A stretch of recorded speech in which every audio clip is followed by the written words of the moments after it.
সুপ্রিয় দর্শক, বাংলাদেশ টেলিভিশনের নিয়মিত আয়োজন নিপীড়নের স্মৃতি অনুষ্ঠানে আপনাদের সবাইকে স্বাগত জানাচ্ছি। আপনাদের সঙ্গে আছে আমি সাইদ খান।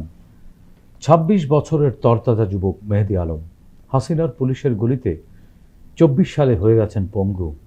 ছিলেন সামান্য ফুল দোকানের কর্মচারী। তবে ১৮ জুলাই রামপুরার এই টেলিভিশন ভবনের সামনেই গুলিবিদ্ধ হন তিনি। এখন তার সময় কাটে হাসপাতালের ময়লাটে বিছানায়, দুঃস্বপ্ন আর দুশ্চিন্তায়। অনুষ্ঠানে আমাদের আজকের অতিথি মেহেদী আলম, তার মুখেই শুনব কিভাবে তিনি সেদিন গুলিবিদ্ধ হয়েছিলেন, সেই দুঃসহ স্মৃতির কতটুকুই বা মনে আছে তার। মেহেদী, আপনাকে স্বাগত জানাচ্ছি। দর্শক, এছাড়াও আমাদের সঙ্গে রয়েছেন বাংলাদেশ জাতীয়তাবাদী ছাত্রদল কেন্দ্রীয় সংসদের যুগ্ম সাধারণ সম্পাদক ইব্রাহিম খলিল। তিনিও ফ্যাসিবাদ বিরোধী দীর্ঘ সংগ্রামে হয়েছিলেন নির্যাতিত। তার মুখ থেকেও আমরা নিপীড়নের স্মৃতিগুলো শুনতে চাই। ইব্রাহিম খলিল, আপনাকেও স্বাগত জানাচ্ছি আমাদের আজকের আয়োজনে। দর্শক, মূল আলোচনায় যাওয়ার আগে মেহেদী আলম ও ইব্রাহিম খলিলের উপর নির্মিত দুটি ছোট্ট প্রতিবেদন দেখে নেব। জুলাই যোদ্ধা মেহেদী আলমের জন্ম শরীয়তপুরের ভেদরগঞ্জ উপজেলার কোরালতলী গ্রামে। জালাল তালুকদার ও মাকসুদা বেগম দম্পতির ৬ সন্তানের মধ্যে তার অবস্থান চতুর্থ। পরিবারের আর্থিক অসচ্ছলতার কারণে কয়েক বছর আগেই গ্রাম ছেড়ে ঢাকায় আসেন মেহেদী। ২৪ মধ্য জুলাইয়ে বৈষম্য বিরোধী আন্দোলনে যোগ দেন মেহেদী। তখন তিনি রাজধানীর গুলশানের একটি ফুল দোকানের কর্মচারী। নিজে লেখাপড়া শেষ করতে না পারলেও বুঝতেন সরকারি চাকুরিতে কোটা পদ্ধতি একটি শ্রেণীকে বিশেষ প্রাধান্য দেওয়া, যার নাম বৈষম্য। সেই বৈষম্য ঘোচানোর যে আন্দোলনে, তাতে তারও যোগ দেওয়া উচিত। ১৮ জুলাই রামপুরার বিটিভি ভবনের সামনে প্রচণ্ড বিক্ষোভ। দমন করতে মুহুর্মুহু গুলি করছে পুলিশ। সকাল থেকেই সেখানে হতাহতের অজস্র ঘটনা ঘটে। একদিন রাত ৮টার দিকেই সেখানে গুলিবিদ্ধ হন মেহেদী। তার একটি পা বিচ্ছিন্ন হওয়ার উপক্রম। হাসপাতালের বিছানায় বসে এখনও কাতরাচ্ছেন ২৬ বছরের এই যুবক। দুচোখে তার রাজ্যের হতাশা।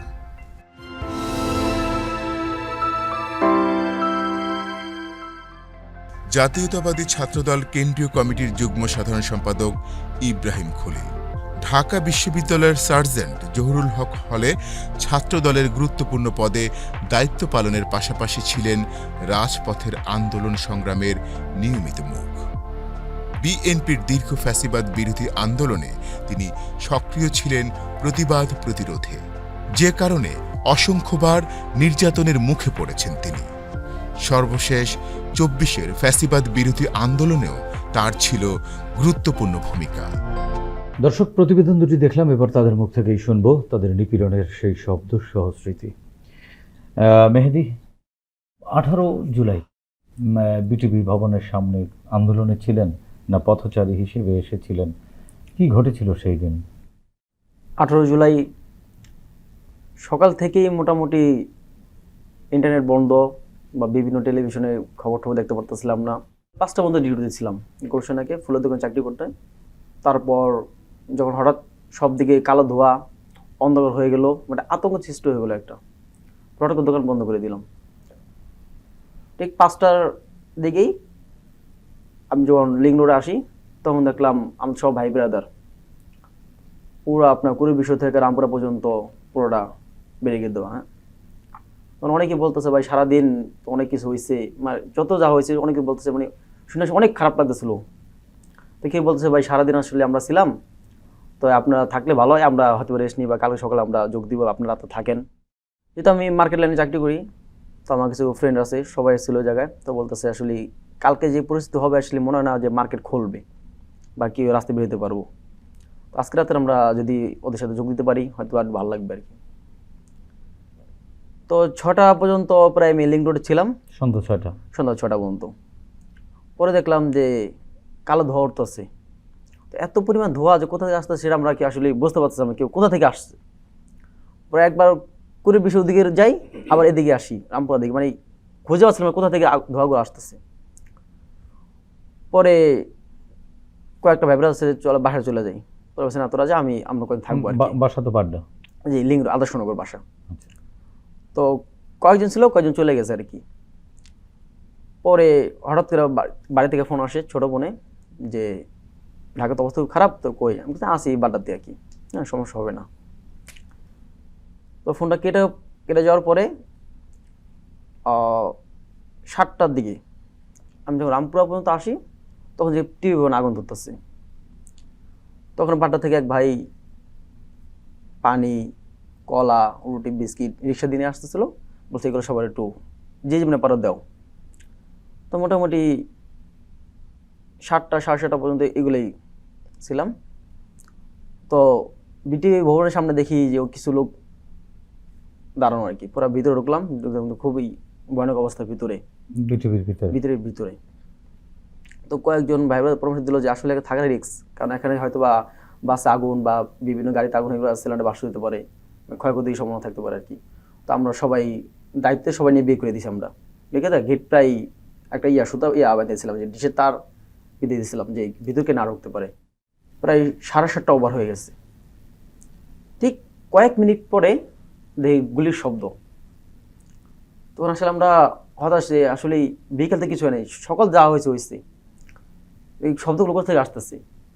তখন কি আসে খুঁজে যাবে, রামপুরের দিক দিয়ে বন্ধ, আপলোডের দিকে বন্ধ, হাতিঝিল বন্ধ, তারপর আপনার কুলি বিষয়ের বন্ধ। তখন আমরা জানতে পারি যে হাতিঝিলে তারা ঢুকছে, হ্যাঁ ফাঁকা গুলি করে পুরো ভিতরে ঢুকছিল। পরে আমরা সবাই কারা ঢুকছে তখন আর স্পষ্ট আমরা দেখতে পাইনি। তো আমি ছিলাম রাস্তার ওপাশে, হয়তোবা ভিতরে 15-20 মিনিট তারা অবস্থান করছিল, কিছু টিম বাইরে কিছু টিম ভিতরে। পরে 15-20 মিনিট ভিতরে পজিশন করার পরে আমরা বের হয়ে গেছি। বের হয়ে যায় ঠিক রাস্তার অপোজিটে আপনার কিছু বাস দাঁড়ানো স্টপ ছিল, তারা লুকিয়ে পড়ছে আর কি। হ্যাঁ, তা আমরা ভাবছিলাম যে তারা হয়তো চলে গেছে, তো গুলিতে কিছু করবে না, এরকম কিছু করবে না। হঠাৎ করে বের হয়ে তারা একদম ক্লোজ ফায়ার যেটা বলে আর কি শুরু করছে, মানে কোনো বাসা নাই, যারে পাইছে। এরকম কয়েকবার দফা দফি হয়েছে, ইট পাক হচ্ছিল, ওরা তো ডাইরেক্ট বুলেট ছড়ে, আমরা তো হয়তো একটা ইট ভাতে লাঠি তো অত দূর যায় পৌঁছায় না। তারপর স্পট আমরা দেখতে পাই এটা বিজেপি, যখন খুব কাছাকাছি আসে তখন দেখলাম আমরা বিজেপি, তখন একটা মনে ভয় আসলে বিজেপি তো খুব ভয়ানক গুলি হবে। তখন কেউ বললো যে ভাই ফ্লাইওভার উপরে নাকি ওরা ক্যাম্প করছে। তাই আরও শিওর হইলাম, কারণ ক্যাম্প তো পুলিশ করবে না, অন্য টিম কিন্তু দল কিন্তু কখনো ক্যাম্প করে না, ক্যাম্প এখন বিজেপি করে। তখন শিওর হলাম এটা বিজেপি। এরকম 10-15 মিনিট হওয়ার পরে আমি ঠিক সামনে সারিতে ছিলাম, বিটিভি ভবনের সামনে ঠিক অপর সাইডে একটা গলি ছিল, মিষ্টির দোকান ছিল, ওখানে আমি সামনে ছিলাম, ঠিক সামনে সারিতে ছিলাম। একবার সামনে একবার পিছনে, হঠাৎ করে ধাপ করে পায়ে গুলিটা লাগে। হঠাৎ করে নিস্তব্ধ হয়ে গেলাম যে হঠাৎ কি হলো। গুলি লাগার পরে আমি হঠাৎ করে আমার ফ্যামিলি টেনশন ঢুকলো মাথায়, 15 থেকে 20 সেকেন্ড এরকম। গুলির চিন্তা আমি তখন করি নাই, তখন ফ্যামিলি চিন্তা করছি, যেহেতু আমার ফ্যামিলির বড় ছেলে, বাবা ছোটবেলায় মারা গেছে, আমি একমাত্র ইনকাম করার ব্যক্তি ছিলাম আমাদের সংসারে। আমার হার্ট স্ট্রোক রোগী ছোট ভাই আছে একটা, পড়াশোনা করে। 15 থেকে 20 সেকেন্ড যাওয়ার পরে তখন সবাই এসে আমার ধরলো যে আপনার তো অবস্থা খুবই খারাপ। আমি দাঁড়ানো মানে পড়ে যেতেছি, মানে পাড়া দিই পা কাইতে পড়ে যাই। তো তখন বুঝতে পারি হয়তো খুব খারাপ কিছু একটা হয়েছে। পরে আমাকে কয়েকজন ভাইব্রেদার ছিল, যে ফ্রেন্ড ছিল সাথে, ও আমাকে ভিতরে একটা গলির ভিতরে একটা ফার্মেসি ছিল, ফার্মেসিতে নেওয়া হয়েছে। বলতেছে ভাই সারাদিন এত পরিমাণ গস আর এক্সেসল ছিল যা সব শেষ হয়ে গেছে, এখন কিছুই নেই দেওয়ার মতন আপনাকে। পরে কেউ বলতো ভাই মানিব্যাগ আছে নাকি, আইডি কার্ড থাকলে আইডি পরিচয় দেন, বা কারো ফোন দেন, বা কার্ড দেন, বা আপনার ফোন থাকলে কারো ফোন দেন। মানে এত লোকের ভিতরে আমি চিন্তা করলাম যে মানিব্যাগ যদি বের করি তাহলে এটা আমি খুঁজে পাবো না, আর যদি ফোনও বের করি তাহলে পরে কারোর সাথে আমি কন্ট্যাক্ট করতে পারবো না, কারণ আমার কারোর মুখস্থ নেই, এখন মার নাম্বার মুখস্থ আছে আমার। পরে এখন থেকে প্রায় গুলি লাগে ঠিক 8টার দিকে, প্রায় এখানে যেতে যেতে প্রায় আধা ঘন্টা শেষ হয়ে গেছে, এখানে 8:30 বাজে। তখন রামপুরা ডেল্টা হসপিটালের একটা ভাই আসে, পরে পরিচয় হয়, আন্দোলনের পুরো সকাল থেকে ছিল। পরে একটা রিক্সা নিয়ে আসে, একটা রিক্সা দিয়ে আমাকে রামপুরা ডেল্টা হসপিটালে নেওয়া হয়। ওখানে যেই সিস্টারগুলো ছিল, যা ব্রাদারগুলো ছিল, দেখে তো ওরা পুরো হতবাক। আসলে কিভাবে কি করব, তারা কিছু বুঝতে পারছে না। ঠিক আমি মনে হয় যে আমি প্রথম গুলি আমি খেয়েছি। ঠিক আমি ওখানে হসপিটালে ঢোকার 5 থেকে 7 মিনিট পরে দেখলাম আরও কিছু লোক আসে, সবাই গুলিবিদ্ধ। সবাই গুলিবিদ্ধ। একটা বয়স্ক, হয়তো সে জায়গায় ডেট হয়েছে, আর কিছু কয়েকজন। তোর মানে আরও ভয়ে কাজ করা শুরু করলো। তো খুব ব্যথা লাগতেছে। পরে তারা বলতো যে আপনারা অন্য মেডিকেল নিয়ে যান, ঢাকা মেডিকেল বা অন্য যেই মেডিকেল আপনার সুবিধা মেডিকেল নিয়ে যান। হ্যাঁ, শুধু গজ প্যাঁচাই দিচ্ছে আর কি। তোরা সিস্টার ছিল, গজ প্যাঁচাই দিচ্ছে। আমাকে এই পার্কিংয়ে বিয়ে করে দেওয়া হয়। ডেল্টা হসপিটালে পার্কিং ছিল, পার্কিং বিয়ে করে দেওয়া হয়।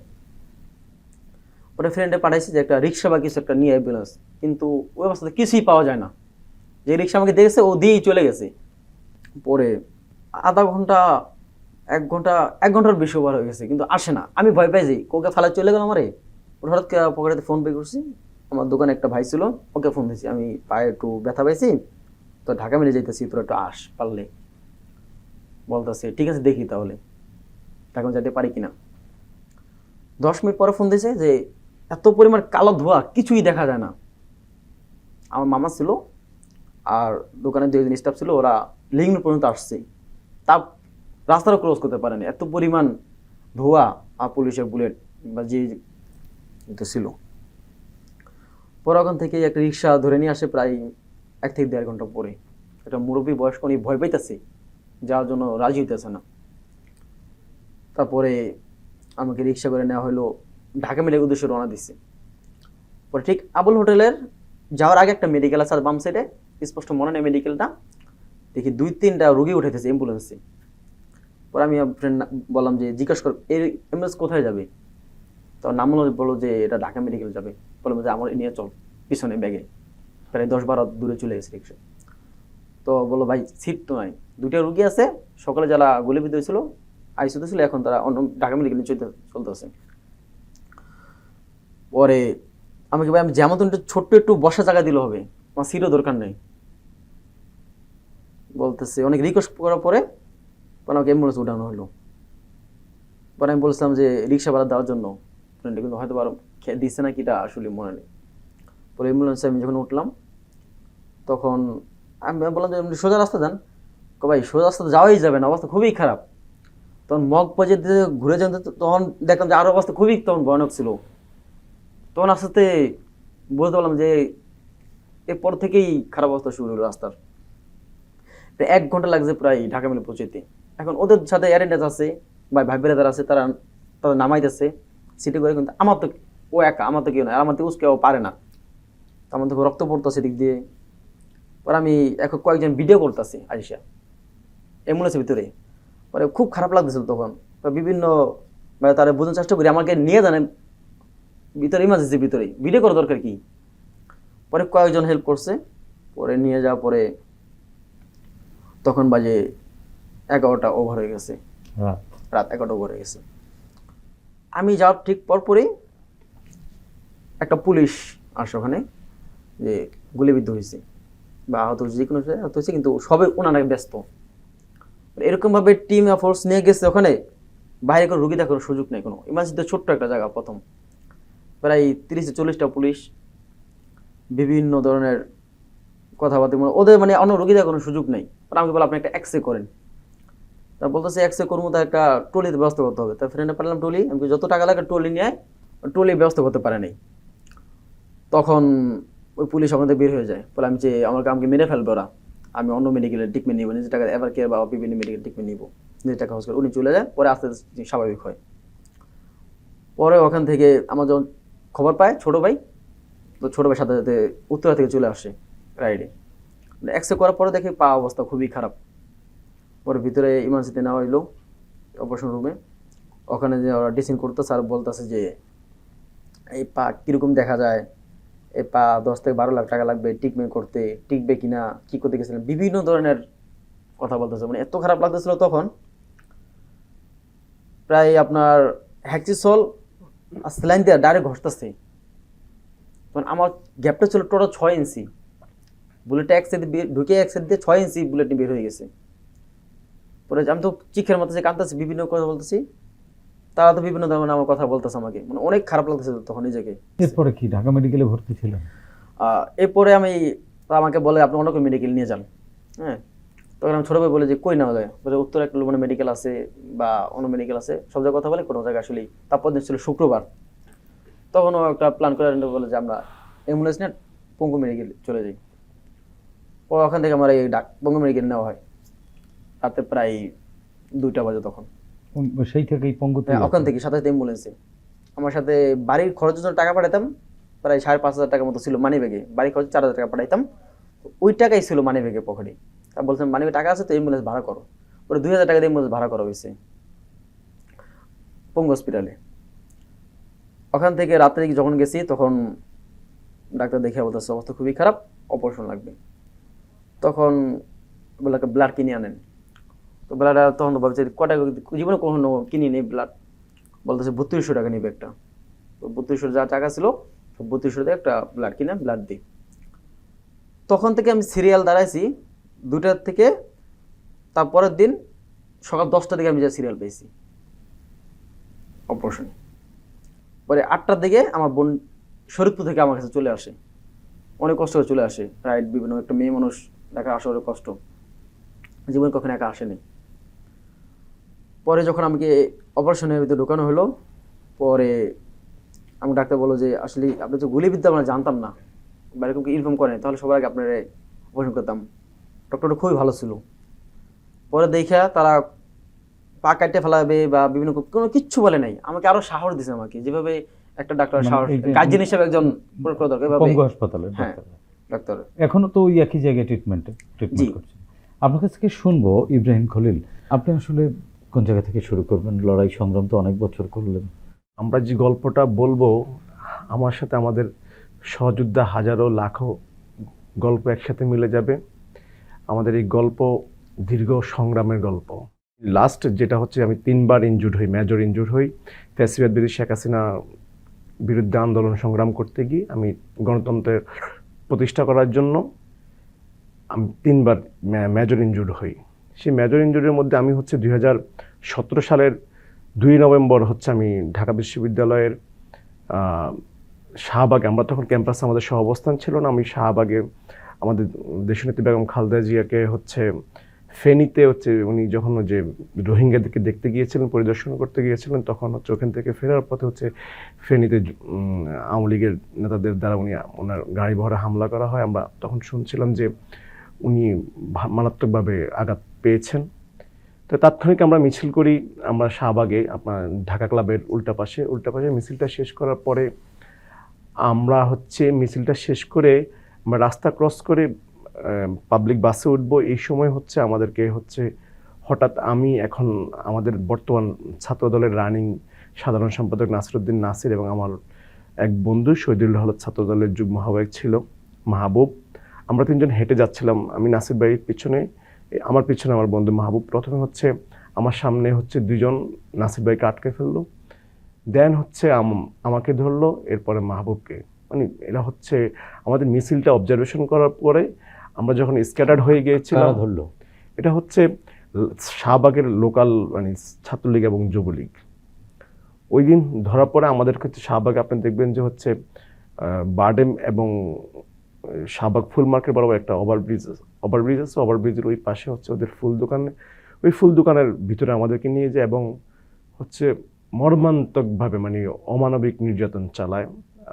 প্রথমে হচ্ছে নাসির ভাইয়ের উপরে, দেন হচ্ছে আমার উপরে এবং আমার বন্ধু মাহবুবের উপরে। আপনাদেরকে কিভাবে পেটালো? আমাদেরকে পিটালো হচ্ছে ওখানকার মানে আমরা কেন এখানে মিছিল করি প্রতিদিন, আমরা তো ক্যাম্পাসে মিছিল করতে পারতাম না। তখন যে কোনো বিষয়ে আমরা মিছিলগুলোর আমাদের প্রতিবাদের বাসা আমরা হচ্ছে ক্যাম্পাসের আশেপাশে সংলগ্ন এরিয়াগুলোতে মানে আমরা আমাদের প্রতিবাদ করতাম। আমাদের মিছিল মিটিং যেগুলো আমরা চেষ্টা করতাম, আমাদের মিছিল তো দেখার সাথে সাথে গুলি করতো পুলিশ, তারপর আমরা চেষ্টা করতাম আমাদের জায়গা থেকে সর্বোচ্চ চেষ্টাটা। এরপরে আপনার মানে নির্যাতনের ঘটনা বলুন, পেটালো কিভাবে? পেটালো হচ্ছে আমাদেরকে স্টাম্প নিয়ে আসলো, কয়েকটা স্টাম্প। এটা হচ্ছে স্থানীয় আওয়ামী লীগ, তারপরে ইউনিভার্সিটি থেকে ছাত্রলীগরা, ওরাই ফোন দিয়েছিল। কারা কারা এসেছিল? তৎকালীন হচ্ছে আপনার 2017 সালে হচ্ছে সোহাগ জাকির কমিটির নেতৃবৃন্দ নিয়ে আসছিল। সোহাগ জাকির ছাত্রলীগের তৎকালীন সোহাগ জাকির কমিটির ওই সময় হচ্ছে আপনার প্রেন ছিল, তারপরে হচ্ছে ছিল, এদের নেতৃত্বে এদেরকে ফোন দেওয়া হয়েছিল, এরা নিয়ে আসছিল। এক পর্যায়ে আমরা হচ্ছে আমাদের ওইখানে হচ্ছে এক লোকাল ফুল দোকানদার হচ্ছে আমাদের অঞ্চলের ছিল, রিজনাল আপনার চাটখিল নোয়াখালী অঞ্চলের ছিল। সেও তাদেরকে রিকোয়েস্ট করলো যে ভাই আমাদের পরিচয় জানতে চাইলো। তখন আমরা বললাম যে আমার বাড়ি লক্ষ্মীপুর। নাসির ভাইকে জিজ্ঞেস করা হলো, ওনার বাড়ি নোয়াখালী। উনি তখন যেগুলো যে ওনাদের এলাকার ছেলে, উনি ওখানকার লোকাল ফুল দোকানদার, উনি হয়তো ওনাদেরকে চিনি। আমি এক পর্যায়ে বললাম ভাই আমাদেরকে হচ্ছে আপনারা তো মারছেন, আমরা তো আসলে এখন যেভাবে মারছেন, এখন যদি ওরা পুলিশে কল দিছিল যে পুলিশ এনে পুলিশে আমাদেরকে তুলে দেওয়া হবে। আমি বললাম ভাই আমাদেরকে যেভাবে মারছেন, আমরা যদি ট্রিটমেন্ট না নিতে পারি, এখন যদি আমাদেরকে থানা পাঠিয়ে দেন, তাহলে আসলে আমাদের আর অবস্থা আরও খুবই করুণ হবে। তখন ওই ফুল দোকানদার তাদেরকে যখন রিকোয়েস্ট করলো, দেন হচ্ছে তারা বললো যে একজন আয়সা আমাদেরকে ছাড়াই দিল, আর বাকিরা হচ্ছে না ছাড়ানো যাবে না এই কথা বলে ওনারা আরও পুলিশকে তারা মানে কেন আসতেছে না তাড়াতাড়ি ডাকার জন্য গিয়েছিল। এর মধ্যে আমাদেরকেও আমি রিক্সা ওঠার পর মানে প্রথম যখন মারে আপনাকে, আমাদেরকে যখন প্রথম মারে স্ট্যাম্প দিয়ে আঘাত করে, তখন কিন্তু প্রথম দিকে আপনার প্রথম আঘাতটাই মনে হয়, পরেরগুলো হচ্ছে আসলে ব্যথাটা তাৎক্ষণিক মানে অনুভব করা যায় না। যখন ওটা ফিল হয়, আমি জাস্ট 5 থেকে 10 মিনিট পরে আমি সেন্সলেস হয়ে যাই। আমার এখানে অনেকগুলো মানে দাগ আছে, পিছনে দাগ আছে, আমার এই হাঁটুতে মানে মেজর ইনজুর্ড হয়েছিল। যে বেসিক যে সমস্যাটা হচ্ছে আমার ঘাড়ের সমস্যাটা হয়েছিল, এটা খুব মারাত্মক ইনজুর্ড ছিল। ওটার পর থেকে আমি হচ্ছে আসলে চোখে কম দেখা শুরু করলাম। ওই ঘটনার পর থেকে আমি যখনই কোনো দিকে তাকাই আমি চোখে কম দেখা শুরু করলাম। তারপরে যখন চোখের ডাক্তার কাছে গেলাম, তখন ডাক্তার আমাকে বললো যে আপনি কোথাও ইনজুর হয়েছেন কিনা। আসলে তখন যে পরিস্থিতি ছিল, আমরা কোথাও গিয়ে বলবো যে আমরা বলি যে আমরা অ্যাক্সিডেন্ট হয়েছি, যে আমরা যে কে আসলে আওয়ামী লীগের লোক, কে আসলে পুলিশ, কে কি।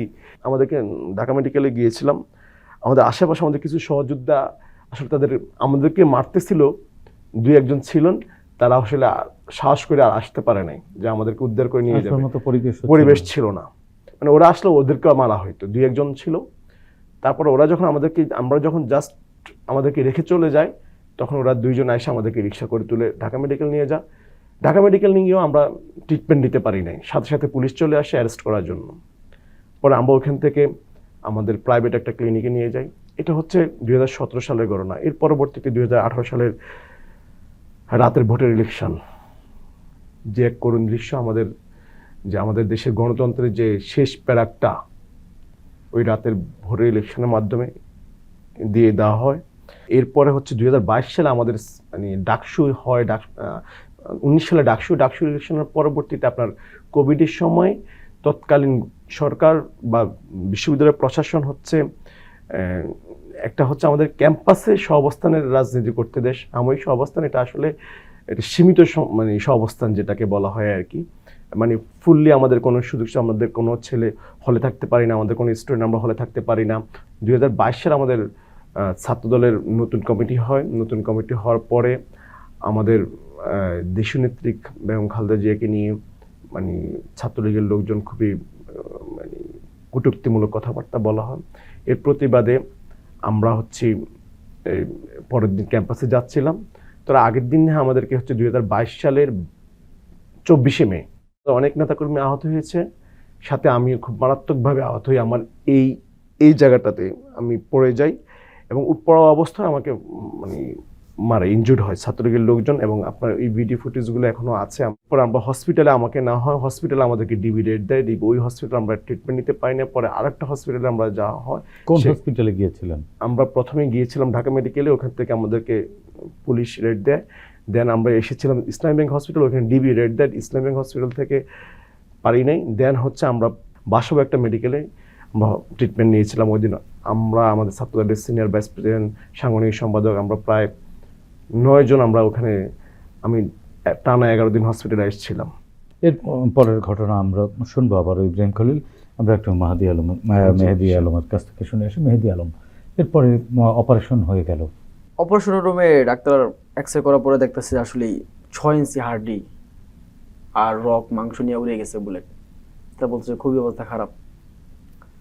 পরে বললো যে একটা মেশিন লাগাতে হবে বা একটা রড পায়ে যে রড লাগানো হয়, তো বললো যে এটা আনতে হবে। তো দেখুন কয় টাকা, পরে বললো যে কোম্পানির লোক আছে, তো কথা বলেন, প্রায় 3200 টাকা। তখন তো টাকা ছিল ওনার সাথে, আর টাকা দেওয়া লাগবে। তো ওর যে মামা ছিল, ফুলের দোকানের মালিক ছিল, ওনাকে ফোন দিলাম, উনি যাওয়ার পরে টাকা দিয়ে কিনে লাগানো হয়েছে। তারপরে আমি ওখান থেকে ভর্তি, কিন্তু তারপরে আমার প্রায় 14 অপারেশন হয়েছে পর্যন্ত আমার। এই যে মানে চিকিৎসার খরচ এগুলো কিভাবে বহন করছেন? প্রথম 27শে জুলাই পর্যন্ত নিজের টাকাটা খরচ হয়েছিল, প্রায় 70 থেকে 80 হাজার টাকা খরচ হয়েছে তখন, এই সমস্ত খরচ টাকাটা নিজের। আপনার তো মানে আপনি তো শ্রমজীবী মানুষ, এই টাকা জোগাড় করেছেন কিভাবে? আমার মামা কিছু দিয়েছে, আমার ছোট আঙ্কেল আছে, মানে সবসময় হেল্প করে, যত বাবা নাই আর আমাদের সঙ্গে ভালো সম্পর্ক, সবসময় হেল্প করে আমাদের। আর আশেপাশে যে আত্মীয়স্বজন আছে তারা সবাই মিলে আমাকে হেল্প করছে আর কি। পরে একদিন 27শে জুলাই সাইকেল আমাদের দেখতে গেছিলো আমাদের হসপিটালে। ঠিক আছে। হ্যাঁ, পরে আমাদেরকে প্রত্যেকটা রুগী দেখছে আর কি। দেখার পরে যাকে যে সান্ত্বনা দিতে পারছে সান্ত্বনা দিচ্ছে। এক একজনরা এক একটা খাম দিছে, একটা 10,000 করে টাকা দিছে আর কি এক একজন রুগীরে। পরে বের হওয়ার নাকি ঘোষণা দিছে, পরে জানতে পারি এটা আমরা নো ট্রিটমেন্ট নো ছাড়পত্র, এটা পরে আমরা শুনতে পারি তার একদিন পরে এটা আর কি। তখন ভাষণে পরে বলছে এটা এই কথা বলেছে, আরো ভয়ে কাজ করলো মনের ভিতরে। তখন আমরা নিচে ভর্তি ছিলাম ক্যাজুয়ালিটি রয়ে। তখন তো সারাদিন খালি ব্যথায় কাতরে যেতাম, পা এক ফোঁটা লড়ানো যেত না। তো 5ই আগস্ট যে ঘটনা, তখন আমি নিচে ভর্তি ছিলাম দুপুর 11টার দিকে। তখন খুব রাতে ঘুমাইতে পারি না তখন। তো ব্যথা ইঞ্জেকশন দেওয়া হয়েছিল 10টার দিকে। তো পাশে যে বেডে রুগী ছিল, ওকে ও বললো যে ভাই আজকে সব ঘেরাও দিতেছে, সংসদ ভবন বা বাসভবন বিভিন্ন জায়গায়। বললাম যদি বাসভবন বা সংসদ ভবন ঘেরাও করে তাহলে একমাত্র শেখ হাসিনা পতন হবে, তাছাড়া পতন হবে না। পরে আমি এটা বলে ঘুমায় পড়ছি, বেশি কথা বলি না ওর সাথে। হঠাৎ করে 2টার পরে চিল্লাচিতে ঘুম ভাঙছে। তো একটা ছাত্রদল একটা ভাই ছিল আহত, ইমরান নামে, ও লিল্লাহি তাকবীর আল্লাহু আকবার স্লোগান দিল। সবাই আমরা ঘুমিয়ে গেল। হঠাৎ কি হলো, বলে শেখ হাসিনা পতন হয়ে গেছে। মানে এই যে আমার যে ব্যথা যন্ত্রণা যত কষ্ট সব মিনিটে শেষ হয়ে গেল কিছুক্ষণের ভিতরে, যে এত মনে শান্তি লাগতেছিল। বলছে ভাই আপনার কথা সত্যি হয়েছে। তখন মানুষ সবাই একজন ভিডিও করতেছে, সিস্টার ছিল, ব্রাদার ছিল, সবাই কেউ দোয়া আলহামদুলিল্লাহ যে পারতেছে। হঠাৎ করে যে ডিম বিক্রি করতে একটা লোক আসছে, ভাই আমার তরফ থেকে আমি কিছু দিতে পারলাম, কিন্তু সবাইকে আমি ডিম ফ্রি খাওয়াবো। তখন একটা ডিম 1025 টাকা করে সবাইকে ডিম ফ্রি খাওয়াইছে। তখন সেই সারাদিন যে যন্ত্রণা কষ্ট সব বলেছিলাম, শুধু একটা খুশির খবরই। তারপরে প্রায় আমি এখন হসপিটাল ভর্তি আছি। তারপরে প্রায় 14 অপারেশন করা হয়েছে। এই খরচগুলো কি মানে সরকার বহন করেছে? শেখ হাসিনায় আসার আগে নিজেদের খরচ হতো, হ্যাঁ, বিভিন্ন এনটিভি নিজেরা কিনতাম, কিন্তু সে যাওয়ার পরে কিছুটা ফ্রি করে দেওয়া হয়েছে, অর্ধেকটা, আর অর্ধেকটা নিজেদের খরচ ছিল। হ্যাঁ, তখন এনটিভি চলতো, আমাদের এনটিভি চলতো। আর 5 আগস্টের 6 আগস্ট থেকে সম্পূর্ণ ফ্রি এখন পর্যন্ত সম্পূর্ণ ফ্রি, ওষুধ চিকিৎসা সব। হ্যাঁ, সম্পূর্ণ ফ্রি। কিন্তু মেহেদী, আপনার তো একটা পা এক ধরনের অনিশ্চয়তার মধ্যেই চলে গেছে, আপনি কি মামলা করেছেন? না, আপনি কি চান না যে যারা আপনাকে এভাবে পঙ্গু করে দিল, আপনার দরিদ্র পরিবারে যে সম্ভাবনা আপনার শ্রমের উপরে ভর করে দেখা দিয়েছিল, সেই সম্ভাবনা তো শেষ হয়ে গেল। আমি বিচার হওয়া উচিত। খুবই গরিব ঘরের একটা ছেলে। হ্যাঁ, আমার বাবা মারা গেছে আমাকে 6 বছর বয়সে রাখিয়া। আমার বড় 4 বোন বিয়ে হয়ে গেছে। ভাইয়ের মধ্যে আমি বড়, ছোট একটা ভাই আছে পড়াশোনা করো তখন। তো আমি চিন্তা করছি, আমার বালিশের তলে আমার 4টা 5টা ফর্ম ছিল এরকম। একজনের বলতো আপনি মামলা দেন, শুধু নাম লিখবেন, আর কিছু লাগবে না আপনার। তখন সাথে বোন ছিল। তাকে আমি চিন্তা করতাম, মা থেকে বাড়িতে একা, একটা হার্ট স্ট্রোকের একটা রোগী। হ্যাঁ, তো যতই শেখ হাসিনা পালাক, কিন্তু তার দোষরও কিন্তু রয়ে গেছে। যদি মার উপর কোনো আক্রমণ আসে বা আমার উপর আক্রমণ আসে, এই ব্যাক সাপোর্টটা কে দিবে? আমি নিজে তো পঙ্গু। আমার কাকা 3-4 বছর আগে মারা গেছে, মানে আমার মাথার উপরে যে ছাদগুলো ছিল সম্পূর্ণ শেষ হয়ে গেছে। আপনি একমাত্র ভরসা। আমি একমাত্র ভরসা আমার ফ্যামিলির। এইসব চিন্তা করে আমি ওই মামলা প্রক্রিয়া যাই নাই। কষ্ট হয়?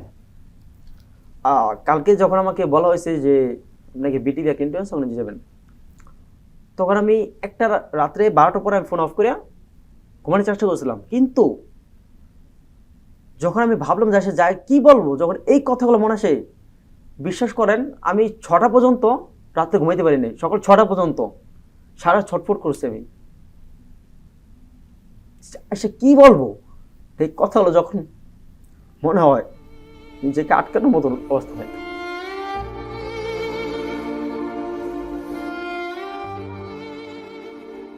6টা বাজে তখন আমি ঘুমাইছি সকাল। আর যেহেতু আমার ডিউটি ছিল দাঁড়ানোর ডিউটি 12 ঘন্টা, তো সবসময় ভাবি ওইটা জীবনে কখন আমি যেটা তখন ফেরত পাবো না। আমি এখন 10 মিনিট আধা ঘন্টা বসে থাকলে অপস করার জন্য যে ইঞ্জেকশন দেওয়া হয় সর্বোচ্চ আধা ঘন্টা, এই বেশি আমি বসতে পারি না, কারণ মেরুদণ্ড পুরো ছিঁড়ে পড়ে। আমার অপারেশন 14 অপারেশন হয়েছে। আমার সামনে মঙ্গলবার একটা অপারেশন আছে আমার আর কি, ক্যালসিয়াম পা ট্রান্সফার করবে আর কি। তো এই 15 অপারেশনের ভিতর প্রায় আমাকে 18 বার ইঞ্জেকশন দেওয়া হয়েছে অপারেশ করার জন্য। এত পরিমাণ অপারেশ করা হয়েছে যে মানে বসে থাকতে পারি না আমি এখন, পুরো পিঠ ছিঁড়ে পড়ে আমার এখন। কিন্তু এই যারা আপনাকে এইভাবে জীবনটা শেষ করে দিল, অন্ধকার নামিয়ে দিল, তাদের কি বিচার চান না আপনি? বিচার হওয়া উচিত না? অবশ্যই সর্বোচ্চ বিচার যেটা বলা হয়। কেমন বিচার হওয়া উচিত তাদের আসলে? এরকম বিচার হওয়া উচিত। আর একটা কথা, সর্বোচ্চ বাংলাদেশে যদি করে বিচার হয়ে থাকে, সর্বোচ্চ বিচার যেটা ওটা হওয়া উচিত। আপনি কি বিশ্বাস করেন যে বিচার হবে? সে বিশ্বাস তো আছে নাকি? আমরা বিশ্বাস করি, আইনের প্রতি শ্রদ্ধা রেখে আমরা বিশ্বাস করি বিচার কোনো একদিন কোনো হবে।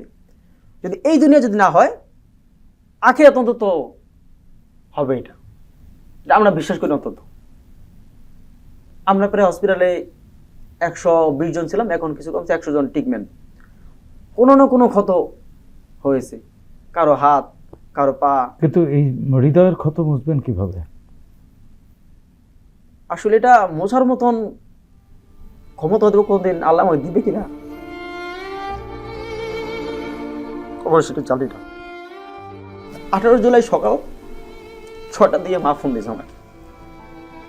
ফোন দিয়ে বলতেছে কোথায়, বলে আমি ডিউটি যাইতেছি। তখন আমি 6টা পরে লেগ পারে আমি যাইতেছি বাটাতে।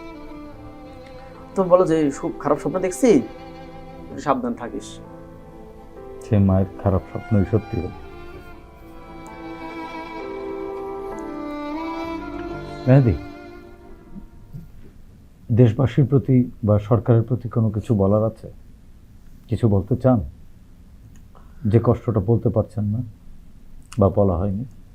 আসলে আমাদের আগে সুস্থতা, সবার আগে সুস্থতা, এটাই নিশ্চিত হওয়া জরুরি। আমাদের যদি যেই পরিমাণ ট্রিটমেন্ট দেওয়ার কথা ছিল, বাংলাদেশ সর্বোচ্চ ট্রিটমেন্ট আমাদের দেওয়ার কথা ছিল, পাননি। সেটা আসলে আমরা ওই পরিমাণ পাইনি। পাইছি কিছুটা ঘাটতি। ডাক্তার বলে যে আসলে যে আধুনিক মেশিনগুলো আমাদের আর সুস্থ স্বাভাবিক জীবনে হয়তো পূর্ণ সুস্থ কোনোদিন হবেন না, যদি আল্লাহ চায় কোনোদিন হবো। আপনাদের তো পুনর্বাসনও দরকার আছে। হ্যাঁ, আমরা বিভিন্ন সময় আপনারা দেখছেন বিভিন্ন সময় আমরা আন্দোলন করি, আমাদের ক্যাটাগরি বিষয়, ট্রিটমেন্ট বিষয়, পুনর্বাসন বিষয়, কিন্তু সবসময় আশা দেওয়া হয় হবে, হয়তো এটি সত্য হবে। আমাদের লাস্ট একদিন আমাদের যে ঘোষণাপত্র যেটা আন্দোলন করেছিলাম, তারা 30 কার্যকর দিবসে বলা হয়েছিল। আমরা দিন গুনতেছি আমরা আসলে কবে এটা হবে। এটা শুধু আমরা আহতরা জড়িত, ঝুলাই জুতা এটা না, কিন্তু সারা বাংলাদেশের মানুষ এর সাথে জড়িত। যদি এটা না হয়, এতে ভয়ানক অবস্থা কিন্তু সামনে আমাদের জন্য অপেক্ষা করতেছে। জি, নিশ্চয়ই আপনাদের জন্য ভালো কিছু হবে, সেটা আমরাও প্রত্যাশা করি। মেহেদী আলম, ইব্রাহিম খলিল, এই যে মনে করেন আপনার এখন চোখে কম দেখেন বা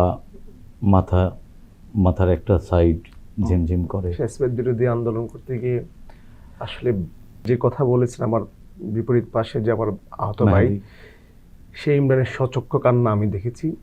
19 জুলাই যখন আমরা